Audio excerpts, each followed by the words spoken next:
السلام علیکم دوستو، آج میں آپ کے لیے لے کے حاضر ہوئی ہوں۔ قدرت کی وضع کردہ قانون میں مداخلت اذیت سے دو چار کر دیتی ہے۔ ثبوت کہانی میں موجود ہے۔ ہتھیارہ عورت کو گھر کی ملکہ کہا گیا ہے، اسے عزت دی گئی ہے، حتیٰ کہ عورت کے پیر کے نیچے جنت رکھی گئی ہے، مگر پھر بھی بیٹی کی پیدائش کو کبھی کھلے دل سے تسلیم نہیں کیا گیا۔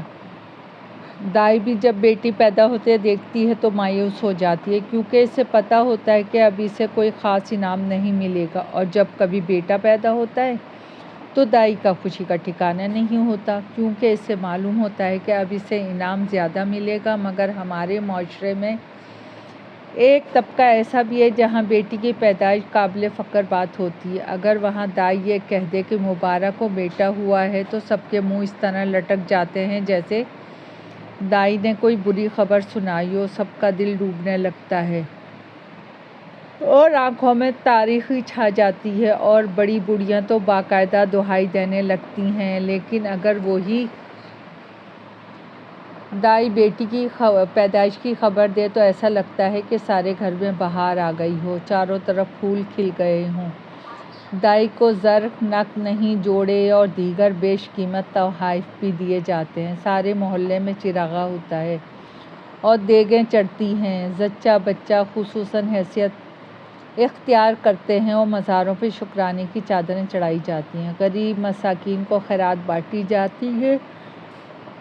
غرض معاشرے کا وہ طبقہ اپنی بیٹی کو صحیح طور پہ لکشمی سمجھتا ہے۔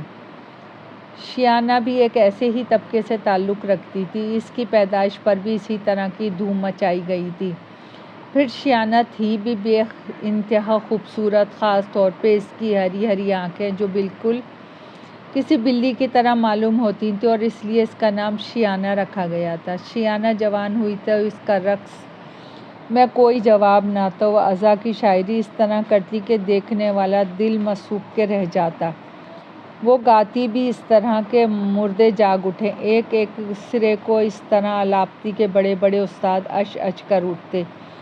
شیانہ کے بہت سے طلبگار تھے، مگر اس نے کسی کو اپنا ہاتھ بھی پکڑنے نہیں دیا۔ وہ صرف گانا گاتی اور فضا میں سر بکھیرتی۔ اس نے 15 سال کی عمر میں جب پہلی بار رقص کیا تو دیکھنے والے دنگ رہ گئے، مگر شیانہ جتنی نازک دکھائی دیتی تھی، حقیقتاً وہ اتنی نازک نہیں تھی۔ اگر وہ اپنی انا پہ آ جاتی تو بڑے سے بڑا ترم خان اس کے سامنے نہیں ٹھہر سکتا تھا۔ شیانہ کو اپنے عاشقوں کو لیموں کی طرح نچوڑنے کا فن آتا تھا۔ جیسے ہی کوئی اجنبی مالدار کوٹھے پہ گانا سننے آتا اور دونوں ہاتھوں سے دولت لٹاتا تو شیانہ سمجھ لیتی محترم عقل کے کورے اور گانٹھ کے پورے ہیں۔ وہ ایسے عاشقوں کو جب تک کوڑی کوڑی کا محتاج نہ کر دیتی، اسے جال سے نہ نکلنے دیتی۔ اس کا عاشق جب گانا ختم ہونے کے بعد کوٹھے سے اترتا تو شیانہ اپنے خاص بوڑھے نوکر سے اس عاشق کو بلواتی اور پہلی نظر میں عشق ہو جانے کا ناٹک کرتی۔ عورتوں کے معاملے میں مرد عموماً اور عاشق خصوصاً پرلے درجے کے احمق ہوتے ہیں۔ شیانہ کا عاشق بھی پہلی نظر میں ہی مجنوں کا دادا بن جاتا اور شیانہ کے اشاروں پہ ابرو پر بندروں کی طرح ناچتا پھرتا۔ شیانہ کی فرمائشوں کا لاتعانی سلسلہ شروع ہو جاتا۔ نت نئے زیورات، قیمتی ملبوسات کی فرمائش کی جاتی، بڑی بڑی رقمیں بہانے بہانے سے وصول کی جاتی، مگر ان سب وصولی کے باوجود شیانہ اپنے عاشق کو ہاتھ ہی پکڑنے کی اجازت دیتی۔ اگر عاشق کی پیش قدمی آگے بڑھتی تو شیانہ ایک ادائے ناز سے اپنے آپ کو چھڑا لیتی، اور جب عاشق کنگال ہو جاتا تو کسی دوسرے عاشق سے اس کو پٹوا کے بھگوا دیا جاتا، پھر نئے عاشق سے اسی طرح کا ڈرامہ کیا جاتا۔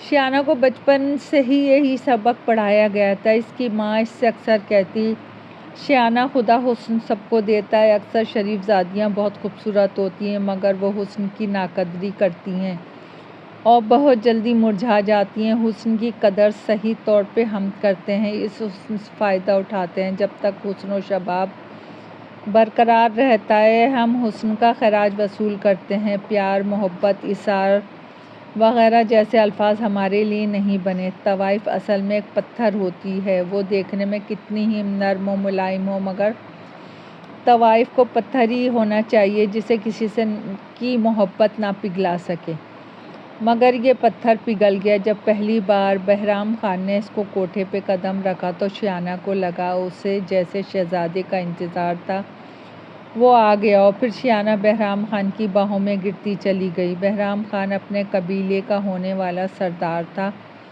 اور شادی شدہ بچوں والا تھا، مگر شایانہ جیسی حسن کی دیوی نے جب اس کی جانب نظر الفات کی تو وہ بھی پگھل گیا، اور شایانہ نے ہزار مخالفت کے باوجود بہرام خان سے نکاح کر لیا اور کوٹھا چھوڑ کے بہرام خان کے ساتھ اس کی حویلی میں منتقل ہو گئی۔ بہرام خان کی پہلی بیوی اور بچے گاؤں میں رہتے تھے، وہ خود شہر میں شایانہ کے ساتھ رہتا تھا۔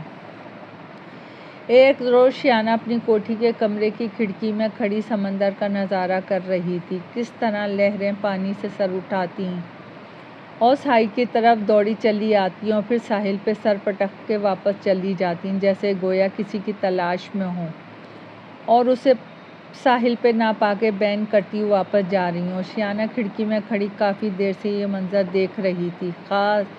یہ خاص کوٹھی سب کوٹھیوں سے الگ تھلگ تھی، قریب ترین کوٹھی بھی کافی فاصلے پہ تھی۔ سمندر کو دیکھتے ہوئے شایانہ اپنی بلی گنگن کو پیار کر رہی تھی۔ گنگن اس کی بیسٹ فرینڈ تھی، اس کی سب سے قابل اعتبار دوست تھی۔ گنگن چھوٹی سی تھی جب شایانہ کی گود میں اس کے ایک عاشق نے دی تھی، تب سے شایانہ اور گنگن ایک جان دو قالب تھیں، حتیٰ کہ دونوں کا مزاج تک ایک جیسا تھا۔ کوئی شایانہ پہ ہاتھ رکھتا تو وہ غراتی اور کوئی پھر نہ سمجھے تو پنجہ مار کے دور رہنے پہ مجبور کرتی۔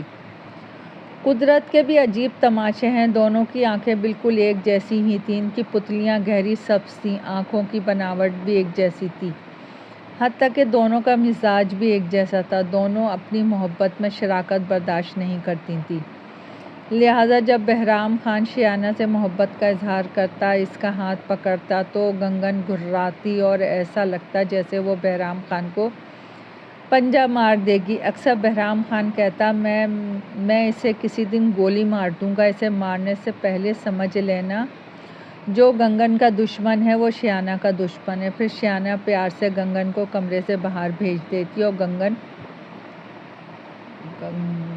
کمرے سے باہر نکل کے دروازے سے لگ کے بیٹھ جاتی، اور جیسے ہی بہرام خان کمرے سے نکلتا گنگن جلدی سے کمرے میں چلی آتی اور شایانہ کی گود میں منہ چھپا لیتی۔ ایک رات جب بہرام خان گاؤں سے ایک ہفتے بعد واپس آیا تو اپنے ساتھ ایک خونخوار بلّا بھی ساتھ لایا۔ اس کے ملازم نے اسے بتایا تھا کہ یہ بلّا بے حد خونخوار ہے اور اپنے بچوں کو بھی کھا جاتا ہے۔ بہرام خان جب کوٹھی پہنچا تو وہ کوٹھی اندھیرے میں ڈوبی ہوئی تھی۔ بہرام خان جیپ سے اترا اور ملازم کو آواز لگائی۔ بہرام خان جب بھی شایانہ کے پاس آتا تو اکیلا ہی آتا تھا، کیونکہ وہ نہیں چاہتا تھا کہ شایانہ اور اس کی شادی کا راز گاؤں میں اس کے باپ تک پہنچے۔ شرفو شرفو بہرام خان ملازم کو آواز دیتا ہوا کوٹھی میں داخل ہوا۔ صاحب صاحب شرفو ٹارچ کی روشنی کے ساتھ نمودار ہوا۔ اندھیرا کیوں ہے صاحب؟ بجلی چلی گئی ہے اور جنریٹر بھی خراب ہو گیا ہے، میں نے شہر میکینک کو فون کیا ہے، وہ آتا ہی ہوگا، شرفو نے جواب دیا۔ اچھا یہ لو چابی اور گاڑی اندر کھڑی کر دو۔ بہرام خان نے گاڑی کو چابی شرفو کو تھمائی اور اندھیرے میں چلتا ہوا شایانہ کے کمرے کی طرف بڑھ گیا۔ بہرام خان کی کوٹھی کے چپے چپے سے واقف تھا، لہٰذا بغیر ٹھوکر کھائے وہ شایانہ کے کمرے میں پہنچ گیا۔ روشنی مت کرنا، کبھی کبھی اندھیرا بھی اچھا لگتا ہے۔ یہ بتاؤ میں تمہارے لیے کیا لایا ہوں؟ بہرام خان شایانہ کے قریب ہوتے ہوئے بولا۔ تاریکی میں بہرام خان اور شایانہ ایک دوسرے کے مقابل کھڑے تھے۔ شایانہ کے ہاتھوں میں گنگن تھی، جس کے دونوں آنکھیں اندھیرے میں ہیرے کی طرح چمک رہی تھیں، اور اسی طرح کی دو آنکھیں بہرام خان کے ہاتھ میں بھی چمک رہی تھیں۔ یہ تمہارے ہاتھ میں کیا ہے؟ شایانہ نے پوچھا۔ وہی جو تمہارے پاس ہے، بہرام خان نے جواب دیا۔ بلے نے اپنے مقابل بلی کو دیکھا۔ انسان بے شک رات کی تاریکی میں نہیں دیکھ سکتا، مگر جانور اور خاص طور پہ بلی رات کو تاریکی میں صاف دیکھ سکتی ہے۔ بلّا اپنے مقابل بلی کو دیکھ کے غررایا تو جواب میں گنگن بھی غررائی، مگر بلے کے مقابلے میں بلی کی غرراہٹ میاؤں میاؤں ہی لگی۔ اندھیرے میں دونوں کی غرراہٹ عجیب تاثر پیدا کر رہی تھی۔ بہرام خان کے ہاتھوں میں مچل رہا تھا بلّا، وہ بلی کو دبوچ لینا چاہتا تھا۔ بہرام خان کچھ دیر خاموش رہنے کے بعد بولا، میں تمہاری گنگن کے لیے جیون سانتی لایا ہوں۔ اسی وقت بجلی آ گئی اور کمرہ روشن ہو گیا۔ شیانہ نے گنگن کو زمین پہ چھوڑا تو بلّا بھی بہرام خان کے ہاتھ سے نکل کے گنگن کے پیچھے بھاگا۔ گنگن میاؤں میاؤں کرتی کمرے سے باہر بھاگی اور بلّا بھی غوں غاں کرتا اس کے پیچھے بھاگا۔ اب تمہاری گنگن کم از کم ہمیں تنگ نہیں کرے گی۔ آخر اسے بھی معلوم ہونا چاہیے کہ پیار کیا ہوتا ہے۔ دیکھ لینا کچھ دنوں بعد وہ تمہیں بھی بھول جائے گی۔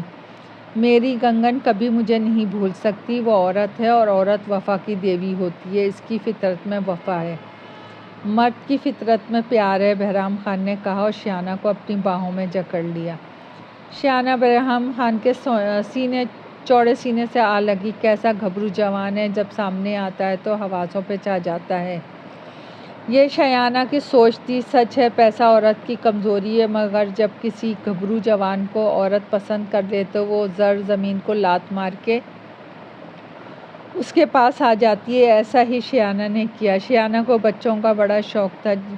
وہ جب بھی شاپنگ کے لیے جاتی وہاں اکثر عورتوں کو اپنے بچوں کے ساتھ لاڈ کرتا دیکھتی تو اس کی خواہش دو آتشہ ہو جاتی۔ اسی خواہش کے زیر اثر ایک دن شیانہ نے بہرام خان سے کہا، مجھے کسی اچھی لیڈی ڈاکٹر سے رابطہ کرنا چاہیے۔ کیوں؟ بہرام خان نے حیرت سے پوچھا۔ کچھ پرابلم نہ ہو؟ آخر ہماری شادی کو سال ہو چکا ہے مگر اب تک میں ماں بننے کے کوئی آثار نہیں۔ ارے جانو، ماں بننے سے تمہارا یہ خوبصورت بدن ختم ہو جائے گا اور تم موٹی ہو جاؤ گی۔ یہ ماں بننے کا خیال دل سے نکال دو۔ تمہارا یہ حسن سدا بہار ہے۔ بہرام خان نے شیانہ کا ہاتھ پیار سے دباتے ہوئے کہا، تمہاری تو بیوی بچے ہیں اس لیے تمہیں فکر نہیں، مگر مجھے اپنے لیے بچہ چاہیے۔ ماں بننا عورت کی معراج ہے، شیانہ ضدی لہجے میں بولی۔ اسی وقت گنگن شیانہ کے پاس آئی۔ شیانہ نے جھک کے گنگن کو گود میں لیا۔ کچھ دنوں سے گنگن سست ہو رہی تھی، بلکہ اس کا بدن بھی بھاری ہو رہا تھا۔ شیانہ نے فکر مندی سے گنگن کے جسم پہ ہاتھ پھیرتے ہوئے کہا، تم تو نہیں مگر تمہاری چہیتی شاید ماں بننے والی ہے۔ بہرام خان نے مسکرا کے کہا، کیا سچ؟ شیانہ بے یقینی میں لہجے میں بولی۔ اب شیانہ گنگن کا اور زیادہ خیال رکھتی، اس سے گنگن پر بے اختیار پیار آتا۔ اس نے خاص طور پہ گنگن کے لیے صحت مند غذائیں منگواتی۔ اگر کبھی بلّا گنگن کے کھانے میں حصہ دار بنتا تو شیانہ اسے مارنے دوڑتی۔ اس کا سارا وقت اپنی گنگن کی دیکھ بھال میں گزرتا۔ جب گنگن ممتا کا بوجھ اٹھائے آہستہ آہستہ ادھر ادھر چلتی تو شیانہ حسرت سے اسے دیکھتی اور پھر مسکرا کے کہتی، کمینی کیسے اترا اترا کے چل رہی ہے، جیسے مجھے جلا رہی ہو۔ آخر کار گنگن نے 3 بچوں کو جنم دیا۔ شیانہ نے پہلے ہی ان کے لیے گھر کا انتظام کر دیا تھا۔ لکڑی کا ایک چھوٹا سا گھر بنوایا جو اوپر سے کھلا تھا اور اس میں نرم بستر لگوایا اور ماں بچوں کو اس میں لٹا دیا۔ چھوٹے چھوٹے بچے آنکھیں بند کیے اسی میں لیٹے رہے۔ گنگن ان کو دودھ پلاتی تو شیانہ حسرت سے انہیں دیکھتی۔ گنگن اب پوری طرح چوکس رہتی، ہر وقت چوکنی حالت میں ادھر ادھر دیکھتی رہتی۔ آخر تجھے کس بات کا ڈر ہے؟ یہ انسان کے بچے تھوڑی ہیں جو اغوا ہو جائیں گے۔ پھر یہاں کمرے میں کون آئے گا؟ شیانہ اس کے سر پہ پیار سے ہاتھ پھیرتے ہوئے بولتی۔ آخر کار گنگن کا اندیشہ صحیح ثابت ہوا۔ ایک رات شیانہ گنگن کی میاؤں میاؤں پہ بے ساختہ اٹھ بیٹھی۔ اس نے لائٹ جلا کے دیکھا، گنگن اپنے کمرے کے گھر کے چاروں اطراف چکر لگاتے ہوئے میاؤں میاؤں کر رہی تھی۔ کیا ہوا گنگن؟ شیانہ بستر سے اٹھ کے گنگن کے پاس آئی تو دیکھا وہاں 2 بچے ہیں، تیسرا بچہ غائب تھا۔ گنگن اپنے گھر میں بچوں کو سمیٹ کے اپنی آغوش میں چھپا کے بیٹھ گئی اور بڑے دردناک انداز میں شیانہ کو دیکھنے لگی۔ گھبرا مت، یہیں کہیں ہوگا، شیانہ بڑبڑانے کے انداز میں بولی اور کمرے میں چاروں طرف نظر دوڑا کے دیکھنے لگی جیسے بچوں کو ڈھونڈ رہی ہو۔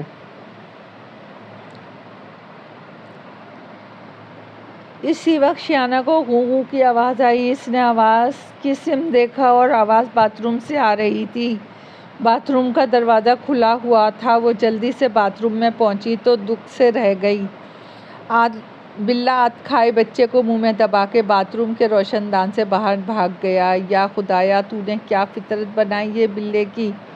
جو اپنے ہی بچے کو کھا گیا۔ شیانہ دکھی دل کے ساتھ گنگن کے پاس واپس آئی۔ کیا ہوا؟ کیوں روشنی کی ہے؟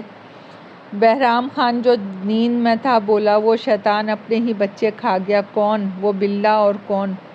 ارے کھانے دو، آدھی رات کو کیوں پریشان کر رہی ہو؟ بہرام خان نے کہا اور کروٹ بدل کے سو گیا۔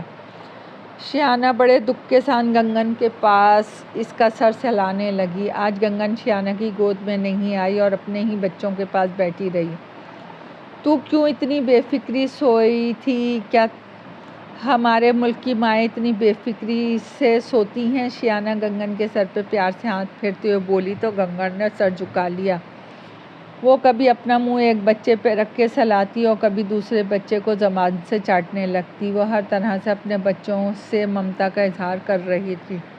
اس واقعے کے بعد شیانہ بے حد ہوشیار ہو گئی۔ جب گنگن کسی ضروری ضرورت کے لیے کمرے سے باہر جاتی تو شیانہ اس کے بچوں کی دیکھ بھال کرتی اور چوکنا رہتی۔ ایک ہفتہ گزر گیا، سب خیریت رہی، مگر جانوروں میں چالاکی ہوتی ہے، وہ بھی ضرورت کے وقت حالات اور موقع کی نزاکت دیکھتے ہیں، اپنا شکار کرنے کا انداز تبدیل کر لیتے ہیں۔ بلی نے بھی محسوس کیا کہ وہ غراتا ہوا جاتا ہے تو شیانہ اور گنگن ہوشیار ہو جاتی ہیں، لہٰذا وہ کئی دن دبے پاؤں موقع کا انتظار کرتا رہا۔ پھر اسے موقع مل گیا۔ کمرے کا ایئر کنڈیشن خراب تھا، اس لیے شیانہ نے کھڑکی کھول دی، مگر حفاظت کے خیال سے اس نے گنگن کے گھر کو اپنے بستر کے ساتھ رکھ لیا۔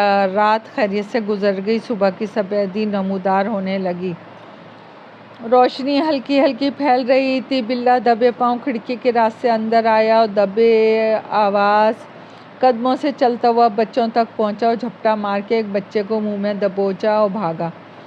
گنگن زور سے غرائی۔ گنگن کی آواز سے شیانہ کی آنکھ کھل گئی۔ وہ ہڑبڑا کے اٹھ بیٹھی۔ اس نے دیکھا بلّا ایک بچے کو منہ میں دبا کے بھاگ رہا ہے۔ وہ بلّے کے پیچھے دوڑی، مگر پھر کچھ سوچ کر رک گئی اور پلٹ کے بہرام خان کے سرہانے آئی اور بہرام خان کے سرہانے رکھا، اس کا پستول اٹھایا اور بلے کے پیچھے دوڑتی ہوئی باہر گارڈن میں پہنچی۔ گارڈن میں پہنچ کے اس نے دیکھا بلّا بچے کو منہ میں دبائے بھاگ رہا ہے اور ممتا کی ماری گنگن اس کے پیچھے پیچھے دوڑ رہی ہے۔ شیانہ نے پستول سے بلے کا نشانہ باندھا اور فائر کیا۔ فائر کی آواز سے بہرام خان کی آنکھ کھل گئی۔ وہ ہڑبڑا کے اٹھ بیٹھا اور اس نے پریشانی کے عالم میں سرہانے دیکھا۔ اپنا پستول اٹھانا چاہا، مگر اس کا پستول غائب تھا۔ وہ چھل کے کھڑا ہو گیا اور باہر کی طرف بھاگا۔ باہر گارڈن میں دیکھا شیانہ اس کے پستول سے نشانہ باندھے بلے پہ فائر کر رہی تھی۔ شیانہ نے پھر ایک گولی چلائی، مگر وہ بلے کو نہ لگی۔ شیانہ پستول دو، گولی مت چلاؤ، بہرام خان چیخا، مگر شیانہ نے بہرام خان کی بات نہ سنی۔ وہ بلے کے پیچھے پیچھے بھاگ رہی تھی۔ وہ آج بلے سے ایک ایک بچے کا حساب چاہتی تھی۔ شیانہ رک جاؤ، فائر مت کرو، بہرام خان پھر چیخا، مگر شیانہ پہ جنون طاری تھا۔ بلے نے باؤنڈری پھلانگنے کے لیے لمبی چھلانگ لگائی۔ اسی وقت شیانہ نے تیسرا فائر کیا۔ گولی کی رفتار بلے کی رفتار سے بھی تیز تھی۔ بلّا اچھلا ضرور، مگر وہ دیوار نہ پھلانگ سکا اور گولی کھا کر زمین پہ گر پڑا اور تڑپنے لگا۔ بچہ اس کے منہ سے چھوٹ کے گھاس پہ گر پڑا۔ شیانہ اور گنگن ایک ساتھ بچے تک پہنچی۔ ان کا خیال تھا کہ بچہ صرف زخمی ہوا ہوگا، مگر جب وہ قریب پہنچی تو دیکھا کہ بلے کے تیز دھار دانتوں نے معصوم بچے کی گردن درمیان سے ادھیڑ دی ہے۔ شیانہ نے بے اختیار دل پکڑ لیا۔ گنگن کے منہ سے ایسی اداس اور دردناک خراہٹ نکل رہی تھی جسے سن کر ہر ماں کا دل کانپ اٹھتا۔ شیانہ نے بلے کی طرف دیکھا۔ اس کے لہو سے گارڈن کی سبز گھاس سرخ ہو رہی تھی۔ وہ عجیب نظروں سے شیانہ کو دیکھ رہا تھا۔ شیانہ کے دیکھتے دیکھتے بلے نے دم توڑ دیا۔ بلے کا تازہ تازہ لہو دیکھ کر شیانہ کو متلی ہونے لگی اور وہ ابکائی لیتی ہوئی باتھ روم کی طرف بھاگی۔ باتھ روم میں الٹی کر کے وہ نڈھال ہو گئی۔ بہرام خان اس کے پاس آیا اور پیار سے اس کا ہاتھ دباتے ہوئے بولا، تم نے خواہ پریشانی مول لی رکھی ہے۔ بلے کی فطرت ہوتی ہے کہ وہ بچوں کو کھا جاتا ہے، مگر آج میں نے اس سے سارے مظالم کا حساب لے لیا۔ اب گنگن کا بچہ محفوظ رہے گا۔ اچھا تم آرام کرو، میں کچھ دنوں کے لیے گاؤں جا رہا ہوں، بہرام خان نے کہا۔ بہرام اب میں یہاں نہیں رہوں گی، مجھے شہر میں مکان لے کر دو۔ شیانہ بولی، دیکھو شہر میں رہنے سے ہمارا راز کھل سکتا ہے، اگر ہماری شادی کی خبر ابا جان تک پہنچ گئی تو مصیبت ہو جائے گی۔ آخر کب تک یہ راز چھپاؤ گے؟ بس چند دن اور، ویسے بھی تمہیں اتنا سمجھنا چاہیے کہ میں تم سے محبت کرتا ہوں اور اپنی بیوی بچوں کو چھوڑ کے تمہارے ساتھ رہتا ہوں۔ بہرام خان نے پیار سے شیانہ کا ہاتھ سلاتے ہوئے کہا، اپنی ہوس کو محبت کا نام نہ دو، اگر تمہیں مجھ سے محبت ہوتی تو مجھے اپنی حویلی میں لے کر چلو۔ شیانہ بہرام خان سے اپنا ہاتھ چھڑاتے ہوئے بولی، اچھا اس بارے میں بعد میں بات کریں گے، ابھی مجھے گاؤں کے لیے نکلنا ہے۔ بہرام خان یہ کہتے ہوئے باتھ روم میں گھس گیا۔ ایک ہفتے بعد بہرام خان دوبارہ شیانہ کے پاس آیا تو شیانہ بستر پہ لیٹی تھی۔ وہ چہرے سے برسوں کی بیمار لگ رہی تھی۔ کیا ہوا شیانہ، طبیعت خراب ہے؟ میں ڈاکٹر کو فون کرتا ہوں، بہرام خان بولا۔ یہ ڈاکٹر کا نہیں، لیڈی ڈاکٹر کا کیس ہے۔ شیانہ نے بیڈ پہ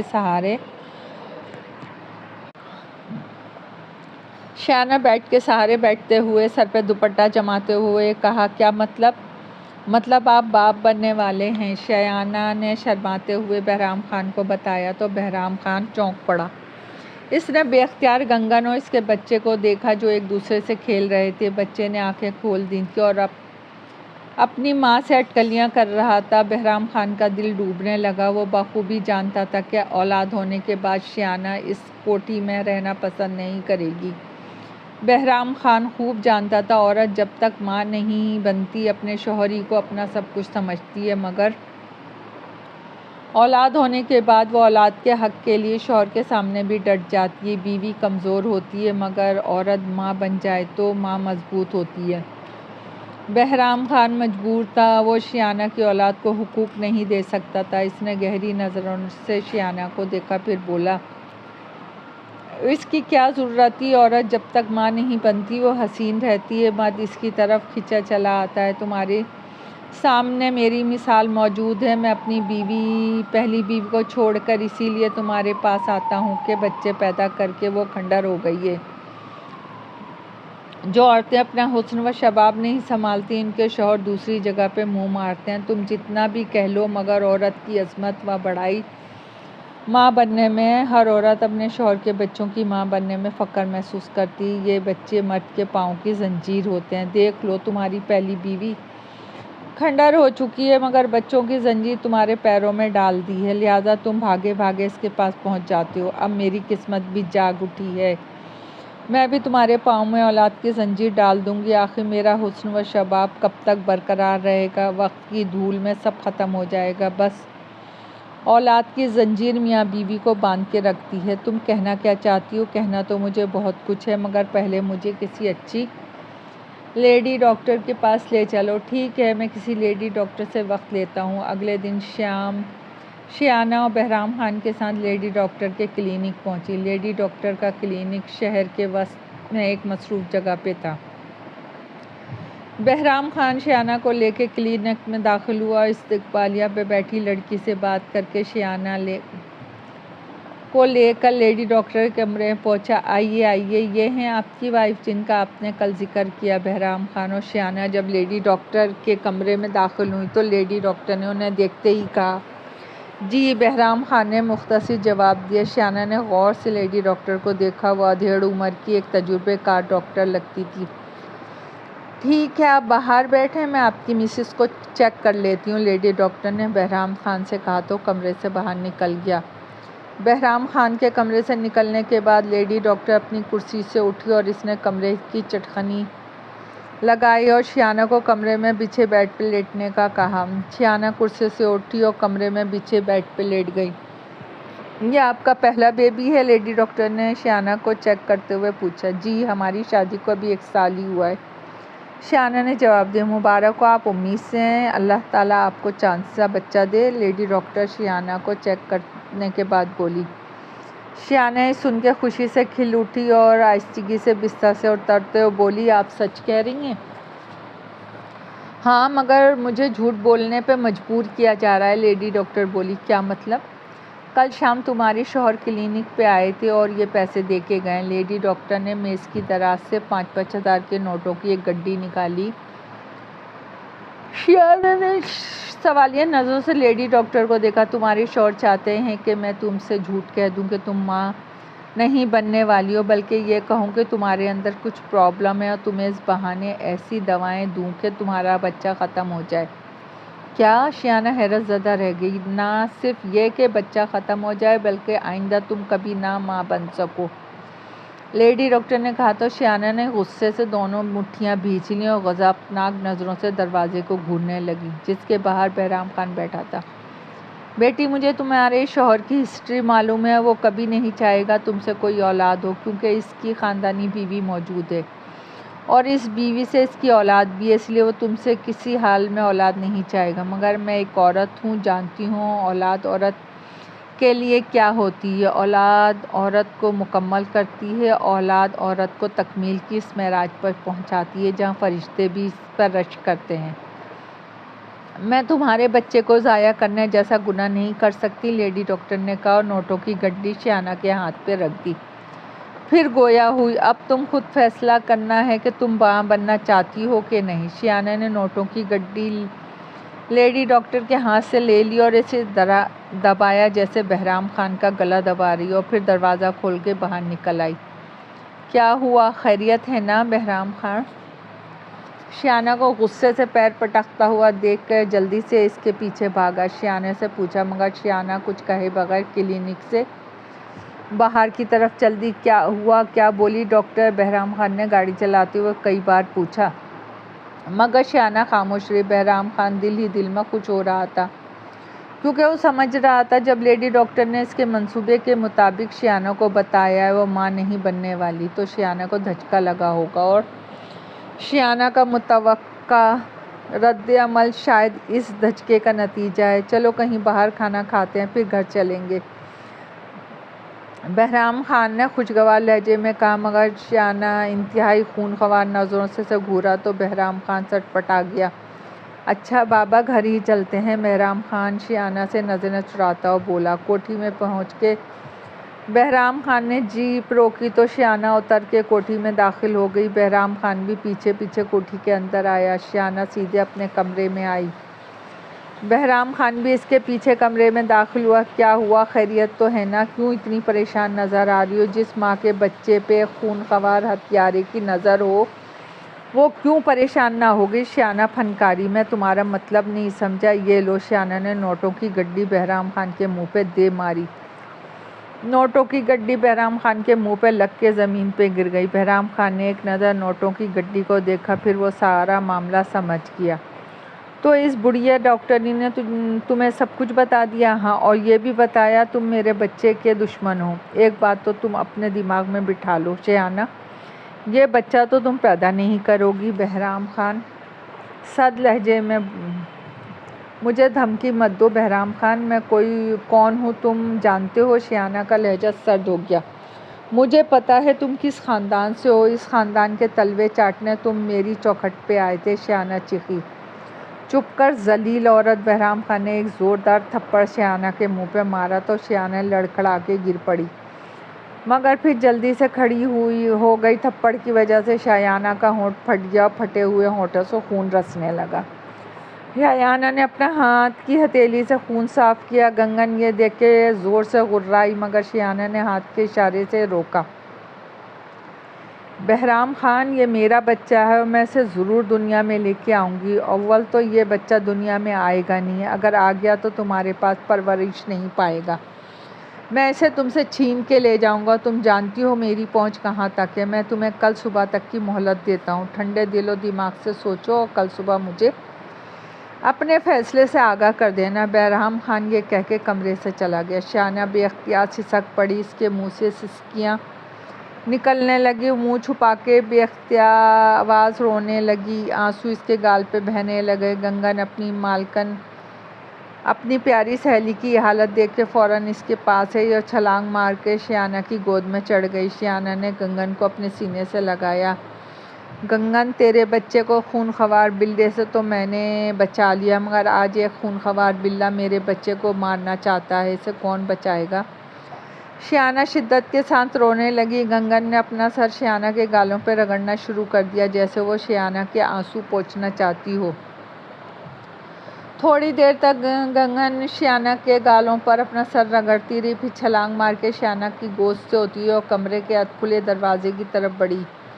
گنگن کہاں جا رہی ہو؟ شیانہ گنگن کو جاتا ہوا دیکھ کر بولی تو گنگن نے دروازے پہ رک کر شیانہ کو دیکھا اور ایک ہلکی سی کڑراہٹ کے ساتھ اس کا جواب دیا اور دروازے سے باہر نکل گئی۔ گنگن! شیانہ چلائی اور گنگن کے پیچھے بھاگی۔ وہ گنگن کا مقصد جان گئی تھی۔ شیانہ بھاگتی ہوئی لان میں پہنچی۔ اسی وقت بہرام خان کی جیپ کوٹھی سے باہر نکلی۔ گنگن بھی جیپ کے پیچھے بھاگی۔ سڑک پہ پہنچ کر بہرام خان نے جیپ روکی اور جیب میں ہاتھ ڈال کے سگار نکالا، اسے سلگایا اور سگار کا ایک لمبا کش لیتے ہوئے جیب آگے بڑھا دی۔ اسی وقت گنگن نے ایک لمبی چھلانگ لگائی۔ جیپ کی پچھلی کھڑکی، جس کا شیشہ اترا ہوا تھا، ہوتی ہوئی پچھلی سیٹ پہ بیٹھ گئی۔ گنگن کی شیانہ کے منہ سے ایک گھٹی ہوئی چیخ برآمد ہوئی۔ بہرام خان نے جیپ کے ایکسیلیٹر پہ پیر کا دباؤ بڑھایا اور جیپ ہوا سے باتیں کرنے لگی۔ جتنی تیزی سے جیپ چل رہی تھی، اس سے زیادہ تیزی سے بہرام خان کا دماغ چل رہا تھا۔ بہرام خان شیانہ سے شادی کے فیصلے پہ پچھتا رہا تھا۔ وہ جھنجھلا رہا تھا، اس نے ایک طوائف سے شادی ہی کیوں کی؟ اب اس کا خون ایک طوائف کی گود میں پرورش پائے گا۔ اگر پیدا ہونے والا بچہ لڑکی ہوئی تو؟ بہرام خان کی غیرت یہ گوارا نہیں کر رہی تھی۔ وہ اس سے آگے سوچنا بھی نہیں چاہتا تھا۔ بہرام خان اسی ادھیڑ بن میں گاڑی چلا رہا تھا کہ اچانک اس سے کڑراہٹ کی آواز سنائی دی۔ اس نے بیک میرر میں دیکھا، پچھلی سیٹ پہ گنگن بیٹھی ہوئی تھی۔ گنگن! تم یہاں کیا کر رہی ہو؟ بہرام خان نے حیرانگی سے گردن گھما کے گنگن کی جانب دیکھا۔ اسی وقت گنگن اچھلی اور اس کا پنجہ بہرام خان کے گال کا گوشت ادھیڑتا چلا گیا۔ گنگن! بہرام خان تکلیف سے چیخا اور اس نے ایکسیلیٹر سے پاؤں ہٹا کے بریک پہ رکھنا چاہا، مگر تکلیف کی وجہ سے وہ یہ نہ کر سکا۔ اسٹیئرنگ بہرام خان کے ہاتھ سے چھوٹ گیا اور جیپ سڑک پہ لہرانے لگی۔ اس وقت سامنے سے ایک بدمست ٹرک بھی تیز رفتاری سے چلا آ رہا تھا۔ اس ٹرک نے بہرام خان کی جیپ کو ایک زوردار ٹکر ماری۔ ٹھیک اسی وقت گنگن نے بھی اچھل کے بہرام خان پہ حملہ کر دیا۔ اس مرتبہ گنگن کا صحیح نشانہ پڑا اور گنگن کے پنجے بہرام خان کی بائیں آنکھ آ گئی اور آنکھ کا ڈیلا گنگن کے حملے کے نتیجے میں باہر آ گیا۔ بہرام خان کے منہ سے خوفناک چیخیں نکل رہی تھیں۔ ٹرک کی ٹکر سے جیپ ہوا میں اچھلی اور سڑک کے کنارے گری اور لڑکھڑاتی ہوئی نشیب میں گرنے لگی۔ گنگن جیپ کے لڑکنے سے پہلے ہی چھلانگ مار کے باہر نکل آئی۔ جیپ لڑکتی، پٹخنیاں کھاتی نشیب کی طرف جا رہی تھی۔ گنگن بھی جیپ کے پیچھے دوڑنے لگی۔ نشیب میں پہنچ کے جیپ لڑکھڑانا بند ہو گئی۔ گنگن جیپ کے بونٹ پہ چڑھی اور سامنے ڈرائیونگ سیٹ پہ بہرام خان اپنے ہی خون میں نہایا ہوا۔ اس نے چونکہ سیٹ بیلٹ باندھی ہوئی تھی، اس لیے وہ جیپ سے باہر گرنے سے محفوظ رہا، مگر اس کا پورا چہرہ اور کپڑے اس کے اپنے خون میں تر تھے۔ گنگن دھیرے سے بہرام خان کے قریب پہنچی۔ بہرام خان کی سانسیں بہت دھیرے دھیرے چل رہی تھیں۔ گنگن جیپ سے باہر آئی۔ جیپ کے پیٹرول کی ٹنکی بھی شاید اوپر سے گرنے کی وجہ سے ٹوٹ گئی تھی اور ٹنکی سے پیٹرول مسلسل گر رہا تھا۔ اس نے آس پاس کی زمین کو بہت دور تک گیلا کیا ہوا تھا۔ گنگن پھر جیپ پہ چڑھی اور بہرام خان کے قریب پہنچی۔ ابھی تک بہرام خان کی سانسیں چل رہی تھیں۔ گنگن نے جیپ میں ادھر ادھر نظر دوڑائی، شاید وہ کسی خاص چیز کی تلاش میں تھی۔ اچانک گنگن کو وہ چیز نظر آ گئی۔ وہ چیز بہرام خان کا سگار تھا، جو اب بھی بہرام خان کے قدموں میں پڑا تھا۔ گنگن بہرام خان کے قدموں کے پاس اتری اور اس نے احتیاط سے سگار کو اپنے منہ میں دبا لیا۔ سگار ابھی تک سلگ رہا تھا۔ گنگن سگار لے کے جیپ سے باہر آ گئی۔ پھر وہ اس کی جگہ پہنچی جہاں پہ پیٹرول کی ٹنکی سے پیٹرول گر رہا تھا۔ گنگن نے اپنے منہ سے سگار پیٹرول میں گرا دیا اور پھرتی کے ساتھ واپسی کے لیے بھاگ کھڑی ہوئی۔ تھوڑی دیر میں گنگن کو اپنے پیچھے ایک خوفناک دھماکے کی آواز آئی۔ اس نے پلٹ کے دیکھا، بہرام خان اپنی جیپ کے ساتھ جل رہا تھا۔ گنگن کے منہ سے ایسی کڑراہٹیں نکل رہی تھیں جیسے وہ بہرام خان کے سرانجام پر خوشی کا اظہار کر رہی ہو۔ شیانہ گنگن کے بچے کے پاس بیٹھی تھی، جو اپنی ماں کو اپنے پاس نہ پا کے بے چین ہو رہا تھا اور نحیف آواز میں میاؤں میاؤں کر رہا تھا، جیسے اپنی ماں کو پکار رہا ہو۔ اسی وقت گنگن کمرے میں داخل ہوئی اور اپنے بچے کے پاس گئی۔ بچہ ماں کو اپنے قریب پا کے خاموش ہو گیا اور ماں کے جسم کی گرمی کو محسوس کرنے لگا۔ کیا ہوا گنگن؟ شیانہ نے بے چینی سے پوچھا تو گنگن شیانہ کے پاس آئی اور شیانہ کی گود میں چڑھ گئی اور ادھر ادھر اپنا منہ شیانہ کے گال پہ رگڑنے لگی۔ اس کے منہ سے ہلکی ہلکی کراہٹیں نکل رہی تھیں۔ شیانہ گنگن کا مطلب سمجھ گئی۔ اس کی آنکھوں میں بے اختیار آنسو آ گئے، مگر اس نے ان آنسوؤں کو پونچھ ڈالا۔ ہاں گنگن، جو خونخوار بلّا اپنے بچوں کو کھاتا ہے، اس خونخوار بلّے کا یہی انجام ہونا چاہیے۔ شیانہ نے بے اختیار گنگن کو اپنے آپ سے چپٹا لیا۔ گنگن نے بھی اپنے پنجے شیانہ کے گلے میں اس طرح ڈال دیے جیسے شیانہ کے گلے لگ رہی ہو۔ دوستو، کہانی پسند آئی ہو تو لائک اور سبسکرائب کیجیے۔ آپ کی دعاؤں کی طلبگار۔